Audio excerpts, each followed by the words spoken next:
para o grupo? Agora está. Agora eu estou gravando. Você quer começar de novo, Larissa? Fica à vontade. Gente, eu vou começar em respeito ao pessoal que vai assistir lá depois no YouTube, tá? Vou tentar fazer melhor.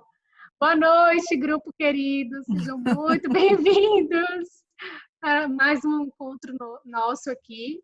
Esse grupo se reúne todas as terças-feiras, nesse mesmo horário, nesse mesmo link do Zoom. E nós temos por objetivo fazer a leitura das obras que têm a ver com constelações familiares, com direito sistêmico. E essas obras são escolhidas democraticamente lá no grupo do Facebook de Direito Sistêmico.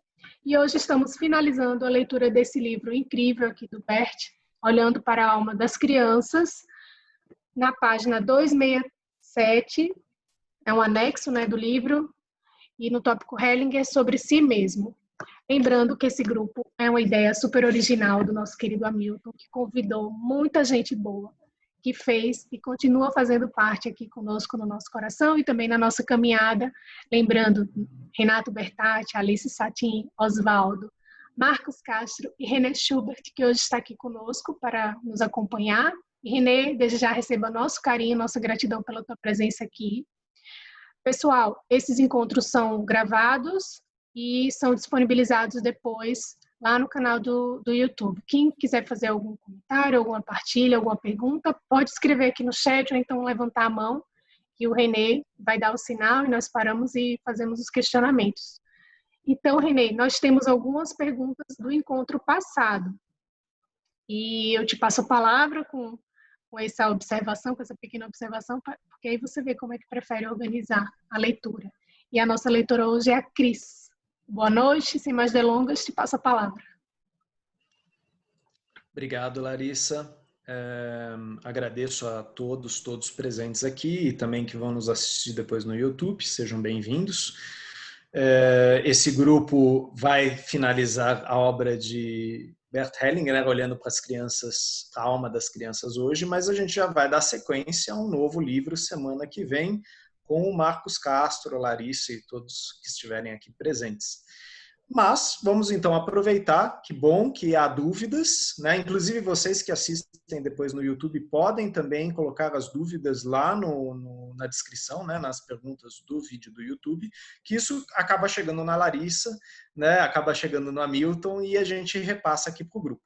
Então, Larissa, eu passo a palavra novamente para você colocar essas perguntas que ficaram do último estudo. Os três colegas que fizeram perguntas, eles estão aqui. Você prefere que eles façam a pergunta assim ao vivo ou vocês querem que eu leia? Não, podem ser eles, sim. Podem ser eles. Então tá. A primeira que tem aqui que eu registrei foi a Valéria. Você quer que eu leia a sua pergunta, Valéria? Pode ler, por favor. Obrigada. Então tá. Se você quiser acrescentar, complementar, você complementa, tá bom? Tá, obrigada. Quando o casal tem o mesmo sobrenome, casam e não colocam o seu nome e não colocam o sobrenome porque é o mesmo, tem algum problema? Ok. A pergunta talvez seja se para o filho isso tem um problema, né? Ou se para um dos dois houve uma sensação de que destacou mais um do que o outro. Quer dizer, a gente está bem no campo do casal aí, né? A sua pergunta, ela me toca, Valéria, porque isso aconteceu na minha família, né? A minha mãe é Schubert e meu pai é Schubert, né? E se conheceram no Brasil, né? Os dois Schuberts, né? Deixando claro que Schubert na Alemanha é Silva, né? É um sobrenome muito comum. Havia a opção de fazer Schubert von Schubert, né? Dois Schuberts, né? Só que minha mãe, como é uma pessoa muito sábia, muito esperta, falou, não, esse moleque vai ficar muito arrogante, onipotente, vamos deixar um Schubert só, e ela estava certa, né? Foi a melhor coisa a fazer, né? Um Schubert só. Brincadeiras à parte, já que toda a linha, tanto da minha mãe quanto do meu pai, é Schubert, isso nem foi uma questão, Schubert. Ficou o Schubert. E assim, eu sinto no meu sobrenome a força de meu pai e de minha mãe. Aí a questão é exatamente para cada cliente. Muitos clientes trazem às vezes isso. Olha, é o mesmo nome, mas eu sinto que eu carrego mais isso aqui. Ok, aí a gente talvez esteja num campo de uma lealdade sistêmica. A gente esteja num campo mais atuante na pessoa naquele momento. Isso pode ser olhado, né? O que geralmente gera muita questão, e isso tem a ver com uma forma que acontece em países judaico-cristãos, é exatamente o fato de que o sobrenome do pai vai para o filho e o materno ele é oculto, né? Então um filho de repente fica como René Schubert e o Schindler de repente da mãe não aparece porque ele fica oculto e fica como o masculino. Tanto que a gente muitas vezes falava, não, o nome da família segue com o menino, porque quando o menino se casar, aquele nome segue para frente. A menina, automaticamente, o sobrenome dela vai ser oculto e ela vai adotar o sobrenome do marido. Né? Quer dizer, essa é uma tradição. Né? E muitas vezes nos workshops, quando a gente fala sobre isso, muitas pessoas levantam, falam, nossa, mas pela primeira vez eu sinto realmente a falta desse sobrenome de minha mãe. Existe até o fato de que muitas mulheres ou homens falam, eu não sei qual que é o nome da minha mãe. Né? Eu não sei qual que é o meu nome, o sobrenome de solteira da minha mãe. Né? Eu só conheço o nome da minha mãe casada. Né? Logicamente, é interessante sim se conhecer isso. Né? Isso faz parte aí do genograma, do estudo ancestral. Né? Por aí a gente sabe da origem, né, de nossos ancestrais, né? Então, conforme a gente vai fazendo esse estudo, a gente vai vendo quantos sobrenomes foram ocultos e quantos sobrenomes persistiram. Então, nessa história do Schubert, quando eu fui fazer a pesquisa, meu avô ele fez uma pesquisa bem longa, até 1700 e tralalá. Então, são muitos sobrenomes que faziam parte e que foram ocultos pelo lado feminino, né? Pelo lado materno. E o masculino, então, se sobrepôs a isso. Né? Então, é uma tradição muito comum. Né? Hoje em dia, a gente tem essa possibilidade, muitas vezes os pais debatem entre si, até no casamento você pode atrelar, né, o sobrenome da sua esposa. A esposa não é necessariamente obrigada a atrelar o sobrenome do marido, e muitas vezes se conversa, tá, quando a gente tiver um filho, uma filha, a gente coloca o seu nome, a gente coloca o meu nome, a gente coloca os dois nomes, quer dizer, isso é um debate do casal. É que muitas vezes o que acontece aí, Valéria, é um emaranhado, né? Eu vou fazer isso em homenagem a tal. E aí é interessante eu conhecer a história dessa homenagem. Por que que ela está sendo feita? Então, às vezes, no nome do meio, eu tenho algumas homenagens, ou no final, né? Júnior, neto, bisneto. Isso tem uma relevância simbólica sobre a minha pessoa, sobre o meu corpo. Então, se eu tenho exatamente o mesmo nome de meu pai, isso às vezes pesa sobre mim. Até porque todo filho tem uma questão muito forte com o pai no sentido de diferenciação ou de colagem. E a diferenciação, na verdade, é lentamente eu conseguir tomar para mim o meu nome e fazer algo dele. Se eu tenho exatamente o mesmo nome de meu pai, às vezes isso fica bem difícil. Né? E às vezes, socialmente, as pessoas falam, não, você é o tal filho. Mesmo eu não carregando o filho, mas as pessoas, para diferenciar pai e filho, fazem isso. Né? E isso gera tensão. Né? Lógico, cada caso em sua particularidade, a gente olha aí. Mas eu não sei se era essa a sua pergunta, Valéria, quando você falou, né, de tudo bem. Né? Se o casal concorda, aparentemente está tudo bem. Né? Ou sua pergunta é em relação ao filho, filha? Sabe por que eu fiquei na dúvida? Porque foi interessante. na hora do casamento, o casal casou no civil, o juiz questionou. Como os dois tinham o mesmo sobrenome, né? E aí o juiz falou, vocês não vão colocar o sobrenome? Falou, não, porque é o mesmo. Ele falou, que pena. E aí veio esse assunto e ficou na minha cabeça. Eu falei, uai, será que, né, vai ter alguma interferência, alguma coisa? Não sei. Aí lembrei disso. Sim, simbolicamente, os pais poderiam colocar, por exemplo, Silva da Silva, né? Existem muitos Silva da Silva, por exemplo. Agora, se para o casal isso não é tema, né? Se eles sentem, não, ó, um Silva já tá papai e mamãe aqui, é o nosso filho, né? Se existe esse simbolismo por trás disso, provavelmente a criança vai entrar também nesse simbólico, nessa estrutura de linguagem, né? Silva inclui papai e mamãe, né? Agora, pode ser que talvez esse juiz, pode ser que o escriturário, de repente, traga uma outra referência, talvez uma referência de si próprio, né?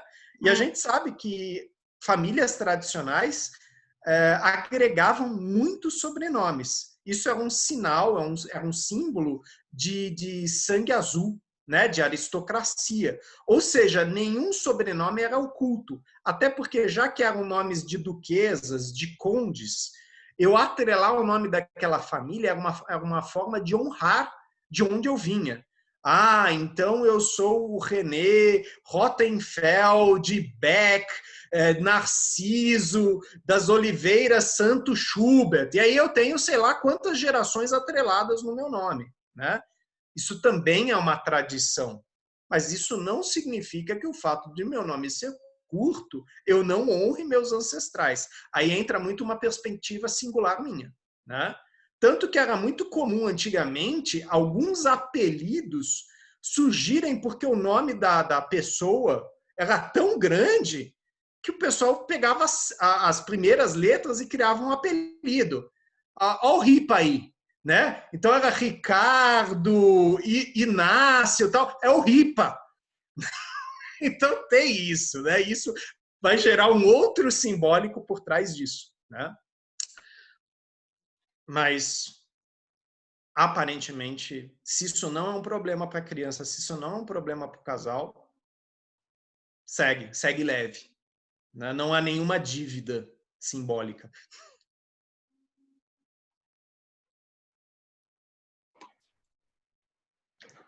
Larissa, para quem você passa a passar a palavra agora? Pela ordem aqui, a próxima pergunta foi da Cris. Vamos lá, Cris. Pois é, boa noite. A pergunta é o seguinte, porque Marcos ele deixa as coisas para você, né? Mas não é querendo fazer nenhum tipo de contenda.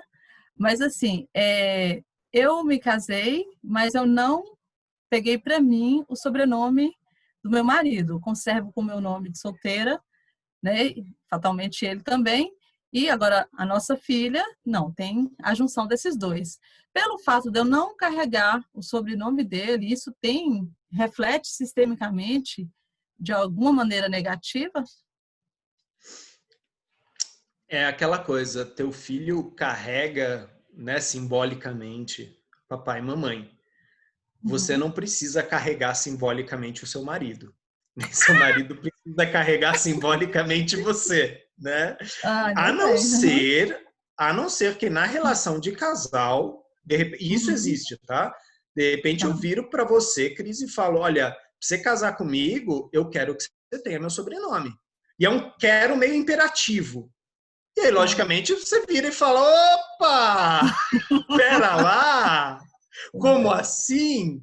E aí, logicamente, se flexibiliza isso, né? Então, logicamente, em cima de uma demanda dessas, existe um simbólico, né? Por que será que eu quero que, de repente, você carregue o meu sobrenome ou o sobrenome de meus antepassados?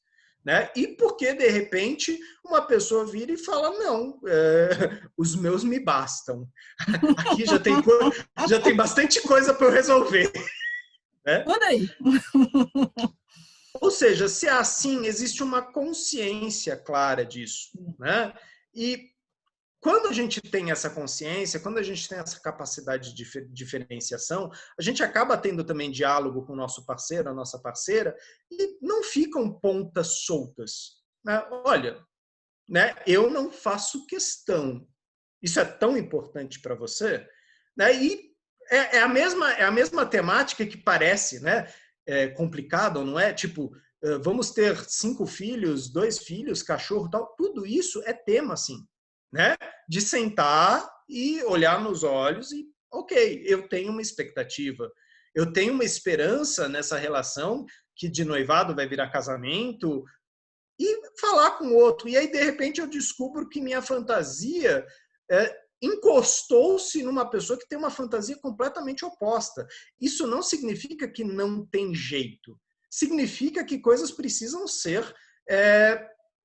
como se diz, balizadas, precisam ser trabalhadas, olhares precisam ser ampliados e limites precisam ser estabelecidos, né? Como aquele limite que o Bert Hellinger deixa bem claro, né? A mulher chega para o cara e fala, eu quero ser mãe. E o cara vira e fala, eu não quero ser pai. E aí o Hellinger fala, ele precisa abrir mão para que ela possa encontrar um homem que possa, né, realizar o desejo dela de ser mãe, né? Porque é um desejo muito forte, né? E isso precisa ser conversado. Isso não é um ponto final. Isso é uma vírgula para que se continue, então, um debate a partir daí, estando estabelecido isso, né? Agora, quando vem uma pergunta assim, olha, sistemicamente isso é assim assado? Vamos olhar. Vamos olhar em cada caso se sistemicamente é isso, porque aí a gente fala do sistema não só a Cris que está aqui, mas o que veio antes da Cris. E aí talvez isso seja uma temática, sim, sistêmica. Talvez tenha um peso, sim, né? Então, esse é o olhar do facilitador, né? Quer dizer, como que era esse sistema antes? Como é essa origem antes? Porque se isso é uma dúvida para você, talvez ela ecoe em você, ou seja, não seja só você que esteja perguntando isso em você. Outras em você perguntam isso. Talvez como um fardo, talvez como um alívio. Ah, essa se livrou dessa obrigação. Porque na minha época não era assim. Por exemplo, é só uma brincadeira, mas pode ser que tenha algo assim, né? Mas, logicamente, nenhuma pergunta é boba, né? Essa pergunta, ela provavelmente está reverberando aí e ela precisava ser colocada. E por isso que, às vezes, o Marco deixa isso reverberando em você, porque, às vezes, a resposta vem de você mesmo. Justamente, porque assim, aí me fez pensar na época em que a gente se casou, como foi tão natural, sabe? Essa questão de, vou permanecer com meu nome. Ah, tá. Ficou de boa. Aí, mas vem Marcos e alfineta, sabe? Não tem nada que fazer. Sim, sim. Né? A gente, é uma provocação, né? E se a provocação reverbera, é uma chance de uma meditação, de uma reflexão, não necessariamente dê certo e errado, né? Mas no sentido de, ok, como que eu fiz isso? Né? Essa coisa do meu sobrenome eu descobri porque eu perguntei, né, para os meus pais. Né? Exatamente porque, assim como a Valéria, eu tive essa dúvida. Eu falei, meu, que katsu, né? Tem os dois, por que eu tenho só um, né? E aí, para minha mãe, falou, não, porque, né, pai e mãe, tá aí, né? E aí meu pai virou e falou, não, eu até cheguei a pensar como seria ser. E aí a minha mãe já disparou. Ela falou, então, né? Mas, né? Nasceu sob o signo de Leão, ainda quer um duplo aí, cara, é muita vaidade numa pessoa só. Agora você vai ter que dizer o dia do seu aniversário, Renê. Se não já passou, tá chegando. Foi no nosso último grupo. Receba nosso carinho, nossos parabéns. Vamos cantar parabéns. Foi ótimo por causa disso. Eu estava com vocês estudando, tá tudo certo. No grupo retrasado, então? Sim. Nossa, Renê, como é que você não fala nada pra gente? A gente estava trabalhando, não é hora de parar e festejar. Né? Nem parece um leonino. Nem parece que é um leonino. Nossa Senhora! Por isso, Não é? Parabéns para ele, ó. Vamos lá. Justamente, parabéns. Parabéns pro Renê! Mas eu acho que é a parte masculina, né? Que o homem não gosta muito de revelar essas coisas. Isso é mais o feminino, né? Mulher que gosta. Eu lembro, não sei se você recorda, Larissa, como teve o ano passado, no meu aniversário, eu te falei assim, ó, Larissa, é meu aniversário. Não é? Sim. Verdade, verdade.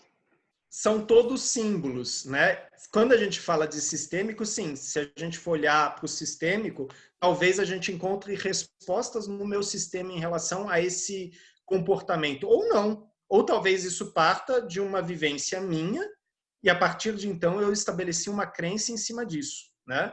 Mas já que os nossos sobrenomes são sistêmicos, ou seja, eles vêm de antes, é uma provocação válida, né? Como é que meus antepassados faziam e como eu faço?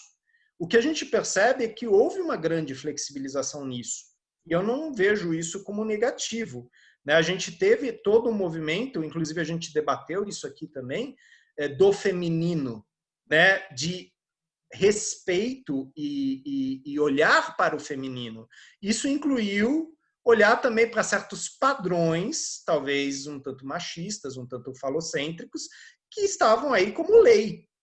E que nesse momento foram questionados. Tá, mas por que tem que ser assim e não pode ser de jeito diferente? Né? E a natureza humana é uma natureza flexível. Né? Assim como ela é errática, né? Ela é falha, ela é flexível, ela é adaptativa. Né? Então, a lei ela serve como uma orientação, né? Agora, quando ela se torna uma obrigação que nos engessa, aí a gente provoca. Né? Para que isto está aqui? Como isto está aqui? Né? Por isso que colegas como a Larissa, né, debatem a lei, questionam a lei, refletem a lei, né, exatamente porque a lei dos homens ela é uma lei debatida. Isso vem muito também da nossa origem judaico-cristã, principalmente judaico. Né? Os judeus, eles até hoje debatem a Torá. Né? Coisas que estão estabelecidas são revistas, né? Em sua atualidade. Né? Larissa, se eu falei alguma besteira, você se coloca, por favor. Nossa, você nunca fala besteira. Mas o que eu queria compartilhar também sobre isso é que no direito brasileiro, essa possibilidade da mulher, inclusive, da mulher e do homem, né, do casal, definir como que isso vai ser, isso é algo muito recente. Marina pode aí me ajudar, o pessoal também do jurídico pode aí me ajudar. Isso vem com a mudança do Código Civil, com a entrada em vigor do novo Código Civil, que não é tão novo assim, mas é novo, 2003. O Código, ele é 2012, né? O Código Civil 2002, mas ele só entra em vigor em 2003. E é aí que aparece a possibilidade da mulher poder escolher não acrescentar o sobrenome do companheiro, também do homem poder assumir o sobrenome da companheira.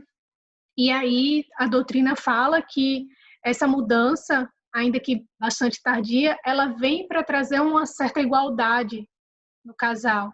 Porque antes era assim, o sobrenome do homem era imposto à mulher. Então, mais um dadozinho aí para a gente refletir. E o que você estava explicando para a Cris, né? Muitas outras podem estar se perguntando, acho que também tem a ver com esse campo, que as próprias leis impulsionavam isso. Sim. Até você falando, Larissa, me vem muito forte, em algumas constelações a gente vê muito forte um patriarcado, mas aqui no Brasil muitas constelações mostram um matriarcado. E é complicado quando você tem um matriarcado e o marido compulsoriamente coloca o sobrenome sobre a mulher, e isso apaga também parte da história da mãe. Né? E se a gente lembra de Bert Hellinger, né, o sucesso tem a face da mãe, a gente tem várias repercussões aí. Né? Lógico, se isso é conversado em família, se isso é ponderado, é uma coisa. Agora, a questão é que antes era compulsório. Isso não era perguntado, isso era imposto. E aí, logicamente, isso tinha efeitos. A Ulisseia traz aqui uma informação bem mais específica do que eu estava falando, que em 1995 já não era obrigatória a utilização do sobrenome do marido. Acho que foi alguma mudança da lei, alguma lei específica, lei do divórcio, alguma coisa assim, né, Ulisseia? Mas o Código Civil foi com a entrada em vigor do Código Civil que oportunizou essa igualdade. O homem também pode colocar o sobrenome da mulher e, enfim, vice-versa. E o nome, e não somente nisso, né, em relação ao casal, os tribunais eles estão sendo chamados cada vez mais a decidir sobre questões super específicas em relação ao nome. Bem interessante. Sim, como por exemplo, a gente teve recentemente na lei, eu não sei datar, essa questão da pessoa que no RG não tem o pai, a questão do direito, né, dela buscar essa referência nos registros para poder acrescentar isso no RG, né? Que antigamente a pessoa ficava com esse oculto, né?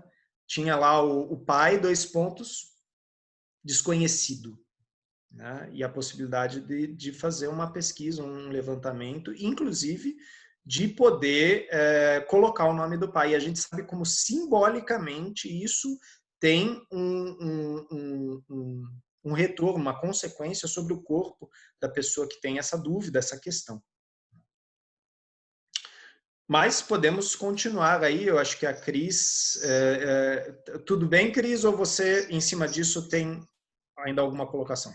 Não, tá muito bem explicado. Obrigada. E, Renê, temos aqui as duas últimas perguntas que ficaram. Uma foi do Geraldo. Geraldo, eu não me recordo se a sua pergunta chegou ou não a ser respondida. Então, você quer fazer ou quer que eu leia aqui? Você lembra? Sobre aquela decisão do Tribunal de Justiça, né, de São Paulo, né? Você colocou duas coisas. Você fez uma pergunta, falava assim, se você não usa bem o seu nome, estaria desonrando os que vieram antes? E você colocou essa decisão do Tribunal de Justiça de São Paulo, falando das mulheres que estavam tentando retirar os sobrenomes paternos. É isso? E conseguiram, né? O Tribunal de Justiça autorizou algumas mulheres a tirar o sobrenome do pai, né? E tem algumas mulheres também que estavam tentando para tirar o sobrenome do pai do filho, do próprio filho, não só dela, como também do filho, né? Aí eu gostaria de saber, Renê, qual é o emaranhado que isso gera para as gerações futuras, né? É uma pergunta que eu vou responder a partir da psicanálise, Geraldo, até porque tem toda uma teorização em cima disso, de Lacan, né? Jacques Lacan, quando ele vai falar sobre a questão da psicose, né? Ele usa um termo muito complicado, ele fala da Verwerfung, ele fala da forclusão, e ele usa a forclusão do nome do pai. E Lacan ele conta isso meio que autobiograficamente. Ele fala como que para um filho, para uma filha, a negativa do sobrenome ou da origem do pai afeta a identidade destes. Né? Então, existe toda uma teoria dentro da psicanálise, dentro da psicologia, como a falta ou da mãe ou do pai, ou do simbólico paterno ou materno, afeta a nossa direção, afeta a forma como pisamos sobre a terra, né? Essa questão de ser digno ou não é uma questão muito subjetiva. Eu lembro uma vez, numa supervisão, uma pessoa estava falando com o Peter, né, o Peter Spelter, e ela falou, isso aí seria a história dos bandeirantes, do meu avô, mas eu não vou falar porque essa raça fez muito mal para o Brasil. E aí o Peter imediatamente ele falou, opa, você está falando dos seus ancestrais e você está falando da história do Brasil. Não existem bons, não existem maus, existem necessários. Né? Se não fossem bandeirantes, a gente não teria São Paulo, por exemplo. Lógico que isso teve consequências. E essas consequências estão aqui até hoje. Né? Onde o sangue foi lavrado, o sangue precisa ser reconhecido e reverenciado. E onde ele é oculto, ele atua. né? E a gente sabe disso na questão da relação vítima e perpetrador, né? Ou na relação simbólica de gerações, né? Onde houve o ocultamento de assassinatos, de perjúrios, de preconceitos, né? A história do Brasil tem várias coisas assim, né? Eu não sei se foi aqui, eu acredito que não. A gente estava falando, por exemplo, da questão de que muitos indígenas no Brasil, numa negociação com os portugueses, para que os portugueses pudessem mais rápido tomar as terras, eles chegavam para índios e falavam: eu vou te dar um nome português. E os índios assumiam esse nome em português e, às vezes, sobrepunham o seu nome original. Isso também tem consequências, né? Ou seja, toda vez que você tem uma negativa de um nome, por qual razão seja, isso vai ecoar. Então, você usou o termo emaranhar. Sim, em algum momento eu vou voltar para esse nó. E eu vou olhar para esse nó, né? Então, é aquela coisa que o Bert fala muito, que o Sami fala muito, que a Sophie fala muito. Quer dizer, quando eu for falar do seu pai para você, sendo eu a mãe, eu devo me referir a ele como seu pai. Agora, na hora que eu falo para você, porque aquele desgraçado, aquele mulherengo, aquele pinguço, eu estou atingindo diretamente você, né? Ou seja, a sua parte masculina, a parte internalizada paterna que você carrega em você. Essa é a força do nosso nome também, né? Então, se eu viro para um filho e falo, você só tem o meu nome. Por que eu não tenho o nome do meu pai? Em algum momento a criança vai perguntar isso. Por que eu não tenho o nome do meu pai? Porque ele não era uma pessoa digna. A pergunta que vai vir depois é, como assim? E, logicamente, essa criança vai investigar. Esse adolescente vai investigar. E, às vezes, aquilo que, subjetivamente, para mim, às vezes era muito dolorido e pesado, vai ficar ainda mais, porque vai ter alguém que vai retomar tudo aquilo, vai desenterrar tudo aquilo, né? Em busca da verdade, da sua verdade, né? Então, esse é um emaranhado. Se a pessoa não tiver o direito de fazer isso, aí o termo emaranhado fica mais forte. Isso vai seguir para os netos e bisnetos. Alguém, em algum momento, vai tentar desenterrar essa história. Nomes são muito poderosos, né? Sobrenomes também. Né? Eles falam da nossa origem e a gente sabe isso por causa das crianças adotadas, como muitas vezes elas vão, em algum momento, buscar da onde eu vim. Eu quero saber que história é essa. E é muito pesado, né? Isso é contra a lei, mas a gente sabe que na adoção à brasileira isso aconteceu às vezes, do nome da criança ser alterado, né? Então era Joãozinho Silva e virou Rembrandt, né? E é muito complicado isso, né? Porque o nome que me foi dado por meu pai e por minha mãe, ou por minha mãe apenas, mas uma pessoa que teve uma relação com meu pai, isso tem muita força sobre o meu corpo. Era assim que eu era falado na barriga dela, mesmo que ela tenha me abandonado e deixado depois. Então, isso ser trocado depois, isso também vai emaranhar, né? Então, essa é uma temática muito rica, né? E o Geraldo, ele trouxe um excelente exemplo de emaranhados. Eu ocultar, eu retirar, né? Fazendo uso da lei, eu, às vezes, estou desrespeitando uma história, né? Deixando bem claro que certo e errado é um conceito moral. O que atua numa família não é apenas o moral, é principalmente o ético, né? E se algum de vocês virar para mim e falar, na minha família não tem essas coisas feias, não, nós somos todos bons, pessoas elevadas, bullshit, né? Todos nós temos histórias, talvez a gente ainda não saiba delas, né? Mas histórias, destinos difíceis que chegam até nós. Às vezes, alguns esqueletos não vale a pena desenterrar, porque eles já estão descansando em paz. mas outros eles exigem que algum rito seja feito. E nesse sentido é muito interessante como a constelação familiar ela acalma isso, porque ela propicia um ritual, às vezes de uma coisa que eu não tenho informação, não vou ter informação porque está muito lá atrás, mas depois que aquilo é feito, eu sigo. Existe um alívio, existe uma sensação de que agora tem um ponto final nisso.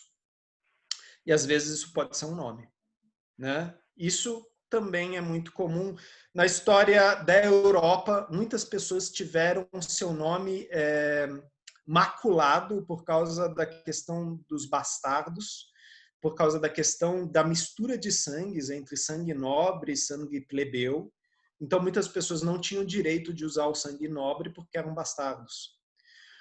Aqui no Brasil, muitos escravos, isso a gente já falou aqui, eram proibidos de saberem o seu nome de origem, né? E tinham o seu nome trocado constantemente, exatamente para eles entrarem aí numa confusão e despersonalização. Isso é praticamente um mecanismo de tortura, né? Se eu começo a chamar vocês por um nome que não é de vocês, vocês vão se irritar. E se eu usar da agressividade contra vocês, vocês vão amolecer, né? Então, isso é tortura psicológica, porque eu estou mexendo na identidade de você. E isso aqui no Brasil, infelizmente, aconteceu bastante em épocas diferentes. Tá? A gente não precisa ir muito longe. A nossa ditadura militar teve também isso. Tá? Inclusive para poder desaparecer com certos corpos, mudando o seu nome, mudando a origem. E até hoje existem muitas famílias que não puderam enterrar os seus entes. Assim como na Argentina também, as mães que batem as panelas até hoje pedem o direito de saber onde estão os corpos de seus filhos, né?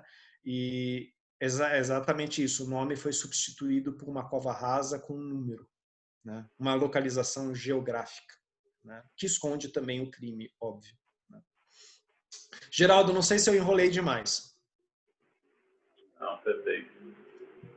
Obrigado. E, Renê, do encontro passado, ficou agora a pergunta da Carolina. Eu estou vendo que o Marco levantou a mão e a Maria dos Remédios deixou um comentário no chat. Renê, por favor, onde se pode ler mais sobre esse assunto de nomes? Quando a gente vai pesquisar sobre genealogia, né, muitos sites de genealogia, por exemplo, o familysearch.org, eu depois vou colocar aqui no chatzinho, ele conta a história de alguns sobrenomes. A gente tem livros sobre nomes, né, sobre primeiros nomes e sobre sobrenomes. Na verdade, isso tem tudo a ver com linguagem, né?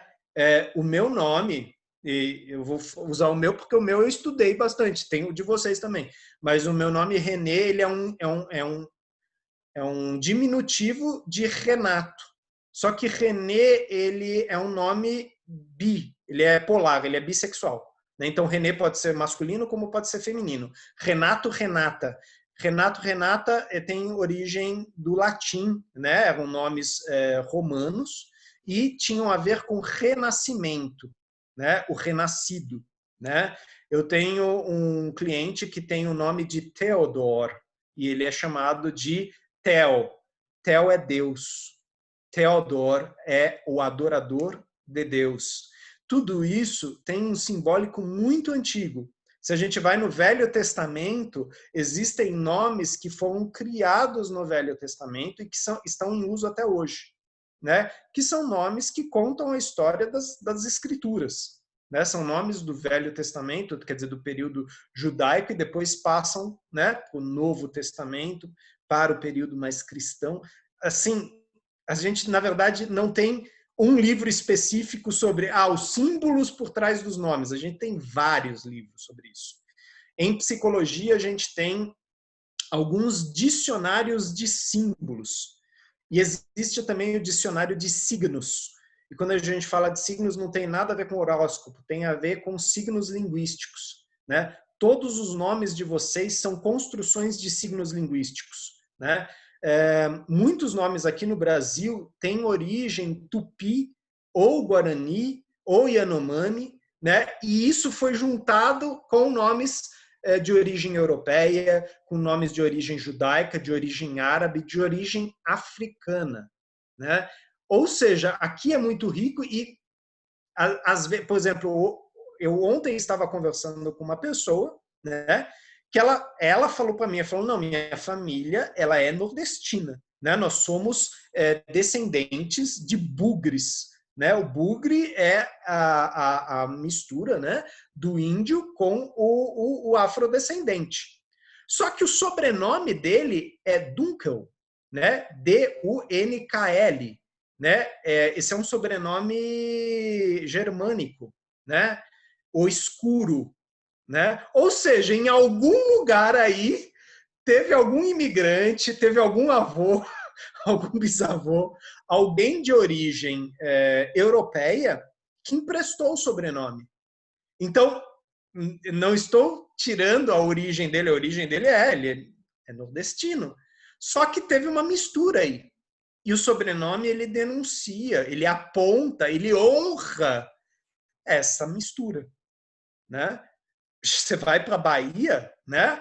A Nassau, né? O espanhol, o holandês Nassau, né? Quantas misturas nós não tivemos lá? Quantas misturas nós não temos aqui no Brasil?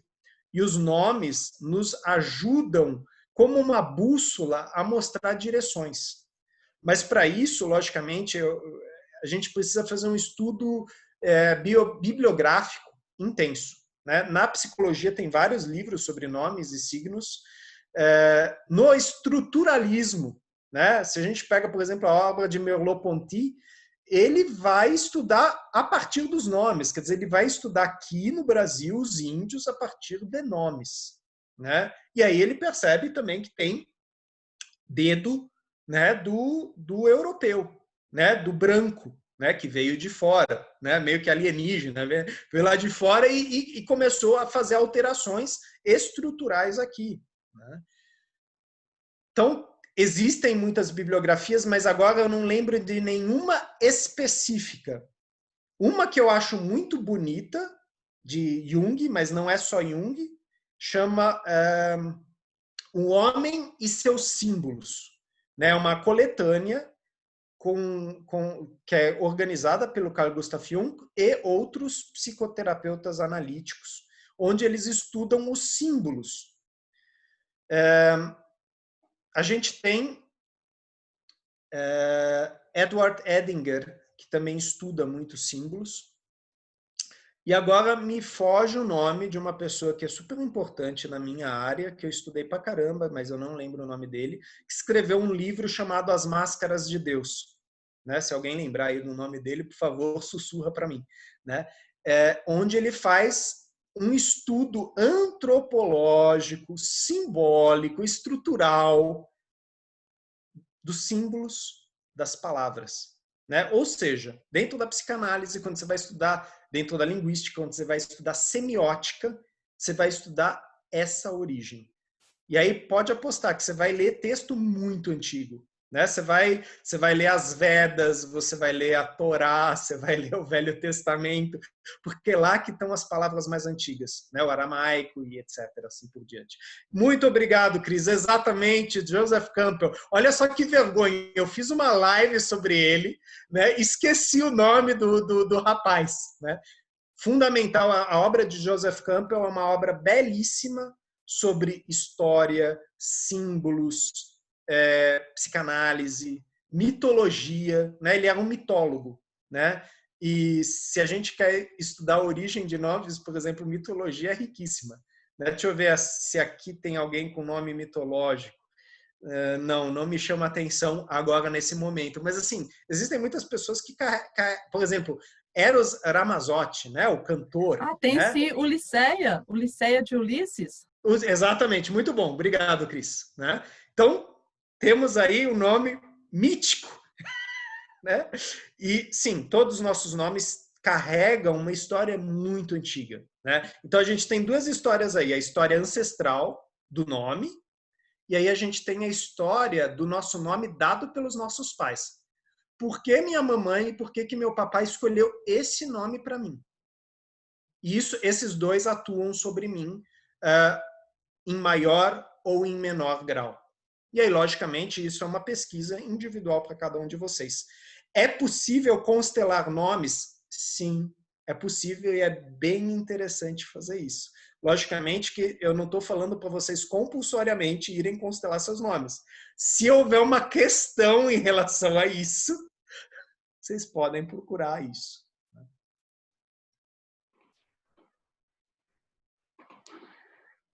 Carolina, você quer fazer sua pergunta? Boa noite. Eu acho que já foi respondido, até a Cris colocou, né? A questão tinha um pouco a ver, porque a dúvida era assim, se a mulher tem o sobrenome do esposo, será que não fica um desnivelar a hierarquia? Mas o Renê também falando da questão dos dois acordarem, né? Conversarem, então me satisfez. Fico satisfeita. Muito bem. Nesse sentido, até a Carolina falando, me veio muito a lembrança aquela novela, eu não sei se foi série ou foi novela, sobre a Gabriela, Cravo e Canela. Lá a gente tem fortemente essa coisa da imposição do masculino. Né? Isso fez parte da nossa história. E eu acho que nessa minissérie você vê isso muito forte, né? Como havia essa coisa, tanto que fala-se também da coisa das calças, né? Quando as mulheres começam a usar calças e os homens ficam assim perplexos, como assim uma mulher usar calça? Quer dizer, gente, tem pano para manga aí, isso faz parte sim da nossa cultura, faz parte de certos pontos rígidos em nossa cultura, pré-conceitos, né? Que às vezes influenciaram negativamente uma geração e foram libertos por uma geração seguinte, por ovelhas negras de gerações seguintes, por buscadoras de gerações seguintes. Né? Então, a gente percebe uma abertura cultural, sim, logicamente, Primeira e Segunda Guerra, mas principalmente nos anos 60, né? Uma abertura que tem muito a ver com a questão do movimento sexual. Quando eu falo sexual, eu falo de várias coisas. Eu falo de gênero, eu falo de orientação, eu falo de direitos, e isso foi um movimento que reverbera até os dias de hoje. Né? Sem falar que surgiu o rock and roll, que é a coisa mais revolucionária do que isso. Brincadeira. Renê, nós temos aí alguns minutinhos, não sei se a gente faz a leitura e depois retoma, ou Marco, não sei se sua pergunta já foi contemplada, Marco, como que vocês preferem? Olha, se vocês tiverem gás, até para a gente, semana que vem com o Marcos, começar a nova obra, a gente faz essa leitura até o fim, são poucas páginas. E, logicamente, surgindo perguntas dessa, aí vocês fazem para o Marcos. Marco, tudo bem para você? Deixar a pergunta para depois? Tá, não é só um compartilhamento, né? Porque ontem o Geraldo ele teve aí uma tarefa grandiosa que foi coordenar a aula da Isabela, né? Da Educação Sistema. Chegamos a ficar com 67 pessoas na sala. Eu pus o link ali no chat, tá? Certamente o Hamilton também vai compartilhar na página dele. Já mandei para ele, mandei para o Geraldo, mandei para a Isabela. E eu fiz uma observação a respeito dessa questão do nome, porque me lembrei muito daquela série americana, né, o Raízes, do Conta com T, né, que são cenas muito fortes, ele defendendo o próprio nome. Isso tem muito a ver com isso que o Renê abordou aí com tanta propriedade. E aí depois, aí pode ficar para a próxima, vou julgar isso para o Marcos, é só para a gente anotar e não perder. O Renê ele citou um caso de que Bert fala que o homem tem que abrir mão quando uma mulher quer ter um filho e o homem não. E eu tenho o caso de uma cliente que me procurou para um divórcio exatamente por esse motivo. Ela quer ter um filho e o marido não. Eu, ao contrário de distribuir a petição, como normalmente o advogado faz, eu ampliei o exame da questão. Eu perguntei para ela por qual razão ela queria tanto ter um filho. Aí ela respondeu, é porque eu não quero morrer sozinha. Aí eu perguntei, e ter um filho garante que você não morrerá sozinha? Que tal, antes de seguir com a proposta do divórcio, você olhar para isso? Né? Quer dizer, é ampliar os olhares para que as pessoas possam ver quais que são as verdadeiras questões que elas trazem aí no seu coração. Né? Mas isso pode ficar para um outro momento, não há problema, não. Obrigado aí.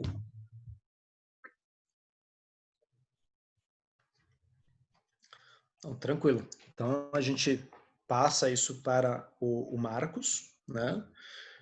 É uma pena, né, quando casos assim vão parar né, na advocacia, porque é um tema de terapia de casal, né? E você fez muito bem. Às vezes a gente tem que dialetizar qual que é essa demanda, né? E realmente colocar isso. O Bert Hellinger ele deixa bem claro que quando existe esse anseio, né, na mulher, não existe no homem, e isso vai gerando então um desnível muito grande na relação, né? Então, tanto o homem quanto a mulher deixar que o outro siga seu caminho, siga o seu desejo nesse aspecto. Logicamente que cada situação precisa ser cuidadosamente avaliada, né? Quando dois casais estão certos em relação a uma coisa, é uma coisa. Agora, quando os dois são opositivos, essa oposição pode ser fator de crescimento para os dois, ou pode ser um fator de destruição, né? Pode ser um fator de grande litígio, né? Então, isso tem que ser olhado. Larissa, o que você me diz? Fazemos a leitura? Eu acho que seria ótimo.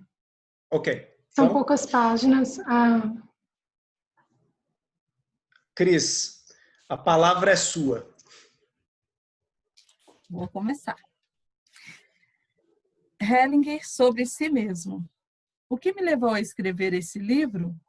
Em primeiro lugar, embora tenha ficado amplamente conhecido através das constelações familiares, fui professor por muitos anos na África do Sul, em escolas para nativos. Por último, fui reitor do renomado, esse nome em inglês aí, tá? Então, uma das principais escolas para africanos negros da África do Sul. Preparei-me para exercer esse cargo através de um curso de 3 anos na Universidade de Natal, e o qual concluí com uma universidade de educação, né? Um diploma de educação. Uhum. Isso. Ele me qualificou para ser professor em escolas superiores na África do Sul. Em segundo lugar, na África do Sul, associei-me ao novo movimento da dinâmica de grupo. Através da experiência direta, os participantes aprenderam as leis segundo as quais um grupo se organiza, de maneira que todos os participantes sejam levados em consideração e acolhidos. Concluí a formação em dinâmica de grupo e apliquei essas leis na escola com sucesso. Elas me ajudaram a estabelecer um clima de confiança mútua, no qual ninguém era deixado de fora. Em terceiro lugar, as constelações familiares me forneceram compreensões sobre as ordens fundamentais em nossas relações. Eu as reuni sob o título de Hellinger Ciência, pois se revelam fundamentais para todas as relações humanas. Pode-se observar que tanto os pais quanto seus filhos se encontram vinculados a eventos ocorridos em gerações anteriores e ao ambiente ao qual foram expostos. Na pedagogia Hellinger, estes são trazidos à tona de maneira que todos os afetados possam respirar aliviados. Um outro destino espera por eles, próximo à vida e com confiança. Já apresentei essas compreensões em vários cursos para pais e filhos e para professores e alunos, alguns deles junto com a minha esposa Sofia. Este é um livro prático, tanto para educadores em escolas e institutos, quanto para pais que buscam ajuda quando seus filhos lhes escapam. Trata-se de uma ajuda também para outros ajudantes, que estão prontos para auxiliá-los de diversas maneiras. Hellinger Ciência. A Hellinger Ciência, escrita aqui propositalmente desta forma, é uma ciência do amor do espírito. Trata-se de uma ciência universal. Uma ciência universal. A ciência universal das ordens da convivência humana, começando pelas relações da família, ou seja, a relação entre homem e mulher e entre pais e filhos, incluindo a educação destes, passando pelas ordens no trabalho, na profissão e nas organizações, e chegando, finalmente, às ordens entre os grupos abrangentes como povos e culturas. Ao mesmo tempo, trata-se da ciência universal, né, relacionada às desordens que, na convivência humana, levam aos conflitos que separam as pessoas umas das outras, ao invés de uni-las.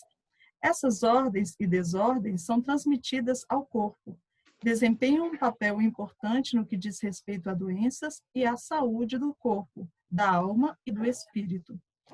Porque essa ciência é chamada de Hellinger Ciência, essas compreensões foram obtidas e descritas por mim. Testei-as na prática publicamente. Como resultado, muitos puderam verificar o efeito dessas compreensões tanto em si mesmos quanto em suas relações e ações. Isso mostra que se trata de uma ciência real. Como ciência, a Hellinger Ciência está em movimento, ou seja, ela se desenvolve continuamente, também a partir da experiência e das compreensões de muitas outras pessoas que penetraram nela e em suas consequências. Como ciência viva, não constitui uma escola, como se estivesse concluída e pudesse ser transmitida e aprendida como algo definitivo. Também não está sujeita a controles de resultados, como se pudesse ser avaliada conforme parâmetros externos a ela e tivesse que se justificar diante deles. Sua justificativa é seu efeito e seu sucesso. Trata-se de uma ciência aberta em todos os sentidos. Continua, René? Sim, por favor. A dimensão espiritual. Através das compreensões diretas sobre as ordens e desordens, a Hellinger Ciência alcançou uma outra dimensão, uma dimensão espiritual. A partir dela, torna-se conhecido o alcance dessas compreensões. Também, a partir dela, podem ser experimentados em todas as áreas o significado universal e as consequências que resultam dessas compreensões. O que é essa compreensão espiritual e quais são as suas dimensões? Essa compreensão parte de uma observação e das consequências que resultam dela. Nada do que existe se movimenta por si só. É movimentado a partir de fora. Mesmo quando algo se movimenta como se estivesse se movimentando por si só, como, por exemplo, tudo aquilo que está vivo, esse movimento possui um começo que não pode vir dele próprio. Por isso, todo movimento, mesmo o movimento de tudo que é vivo, parte de um movimento vindo de fora, não apenas no começo, mas ininterruptamente pelo tempo em que essa vida durar. Ainda há algo a considerar aqui. Todo movimento, em especial todo movimento vivo, é um movimento consciente. Pressupõe uma consciência em relação à força que move tudo. Em outras palavras, todo movimento é um movimento pensado. Entra em movimento porque é pensado por essa força e entra em movimento da forma como é pensado. Então, o que se encontra no começo de cada movimento? Um pensamento que pensa tudo da forma que é. Qual é a consequência? Não há nada que esse pensamento não queira da forma que é e da forma que se move. todo movimento é, no final, um movimento desse espírito. Também por isso, para esse espírito, nada para. Ele pensa tudo o que foi da mesma forma que nos pensa no presente e que pensa tudo o que virá. Uma vez que ele pensa o futuro juntamente com o passado está relacionado em tudo com esse futuro. O passado está em movimento em direção ao futuro e nele alcança sua realização. Mas também o futuro se tornará passado, e como passado, também se movimenta em direção a um futuro.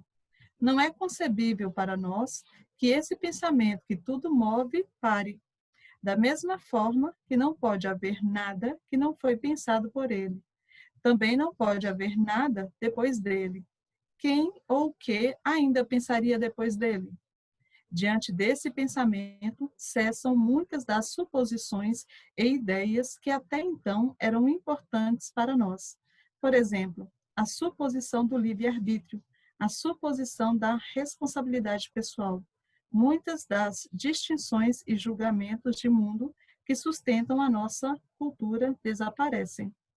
Aqui refiro-me especialmente à distinção entre bem e mal, entre certo e errado, entre escolhido e descartado, entre em cima e embaixo, alto e baixo, melhor e pior, e, finalmente, entre vida e morte.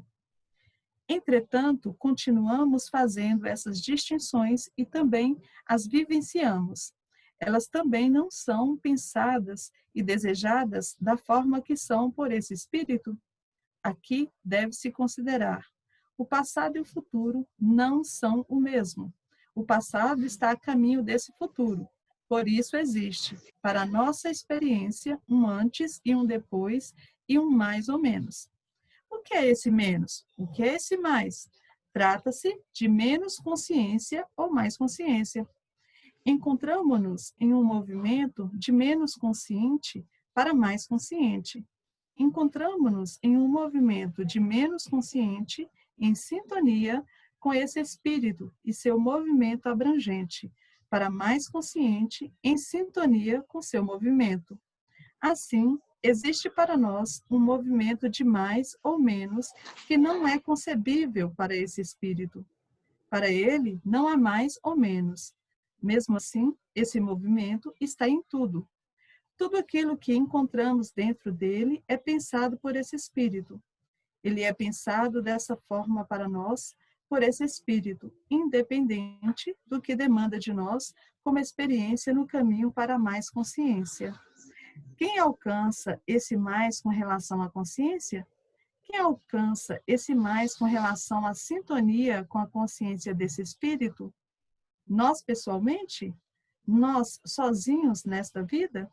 Ou será que todas as pessoas do passado, presente e futuro estão juntas nesse caminho e alcançam essa consciência juntos com todos?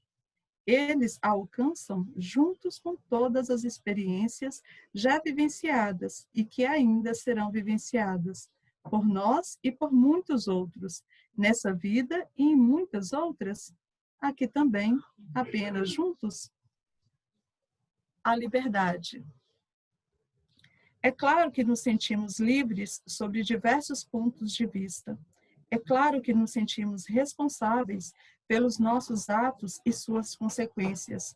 Ao mesmo tempo, sabemos, entretanto, que uma outra força, um poder espiritual capaz de mover tudo, pensou, moveu e desejou nossa liberdade, nossa responsabilidade e nossa culpa, com todas as suas consequências, de forma que as vivenciássemos como nossas próprias. Então agimos diferente? Podemos agir diferente? De onde devemos tirar a força para nos mover e agir de outra forma? O que nos resta aqui? Continuar agindo como agimos até agora e concordar com nossa liberdade, nossa responsabilidade, nosso passado e nossa culpa, com todas as suas consequências, como são e como as experimentamos. Ao mesmo tempo, entretanto, nós as vivenciamos como um mais em termos de sintonia consciente com esse espírito que tudo move. Também as vivenciamos como um mais em termos de consciência, para nós e para todos que assumem conosco as consequências de nossa liberdade e de nossa responsabilidade, e que foram envolvidos nas consequências de nossas ações e de nossa culpa. Esses muitos indivíduos vivenciam o mesmo processo de outra forma. Eles obtêm uma experiência diferente a partir do mesmo processo. Se puderem perceber-se simultaneamente livres e não livres, alcançam um mais em termos de consciência. Quem sabe até um mais em sintonia com esse espírito que tudo move. Alcançam um mais em termos de consciência que os leva e que leva muitos outros a dar mais um passo num caminho para a consciência abrangente. Continua? Por favor. A preocupação. Nessa dimensão espiritual, a preocupação acaba. A preocupação com relação ao futuro da Hellinger ciência também. Ela vem de um movimento do espírito, da forma como foi pensada por esse espírito, independente de alguém concordar com ela ou a rejeitar. Como uma ciência universal, manifesta sua verdade tanto num caso quanto no outro, simplesmente através do seu efeito. E quanto às preocupações que temos com relação ao futuro, com relação ao nosso futuro, ao futuro de outras pessoas e ao futuro do mundo, elas não acabam por revelarem-se ingênuas, como se pudéssemos mudar ou evitar algo através delas? Seriam preocupações contrárias aos movimentos do espírito, como se fossem independentes dele. É diferente no caso das preocupações que possuímos em sintonia com os movimentos desse espírito. Essas são preocupações provenientes do cuidado a serviço do mundo, da forma como é movido por esse espírito. Estão em sintonia com as suas preocupações e cuidados. Essas preocupações estão em sintonia com as ordens da vida, também com o seu início e fim. O futuro. Em sintonia com o pensamento desse espírito, todo o futuro para nós é agora. Esse espírito pensa tudo agora.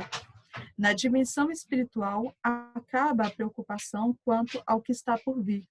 Tudo que está por vir nos é mostrado agora, em sintonia com esse movimento.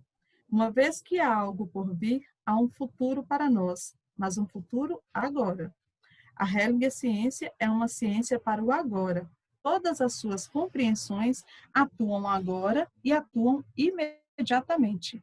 Todas as resistências contra essas compreensões também atuam agora e imediatamente.